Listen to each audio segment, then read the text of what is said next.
대선 전국 최대 이슈로 부각하고 있는 대장동 의혹을 놓고 여야가 조만간 특검 협상에 돌입할 전망입니다. 하지만 특검 수사 대상과 범위, 인선 작업까지 산 넘어 산인 만큼 여야 협상에는 적잖은 난항이 예상됩니다. 김태민 기자의 보도입니다.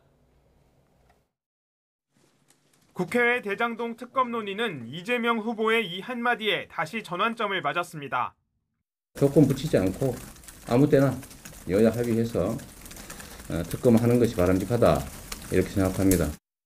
야당의 줄기찬 특검 요구에 여당도 논의의 문을 연 만큼 조만간 본격적인 협상이 시작될 전망입니다. 그 신호탄은 오는 22일로 예상되는 김만배 씨와 남욱 변호사의 기소가 될 것으로 보이는데 여야 셈법은 제각각입니다.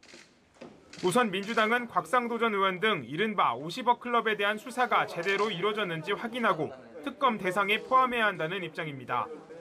또 윤석열 후보가 과거 부산저축은행 불법 대출 사건을 부실 수사한 의혹 역시 특검을 통해 진상을 밝혀야 한다고 주장했습니다. 대장동 토건 비리의 핵심에 다가가기 위해서는 부산저축은행 부실 수사 사건을 제대로 수사해야 합니다.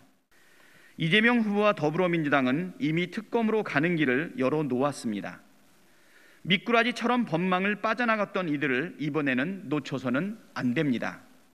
반면 야당은 민주당의 이런 요구를 물타기라고 일축하면서 반대 입장을 분명히 하고 있습니다.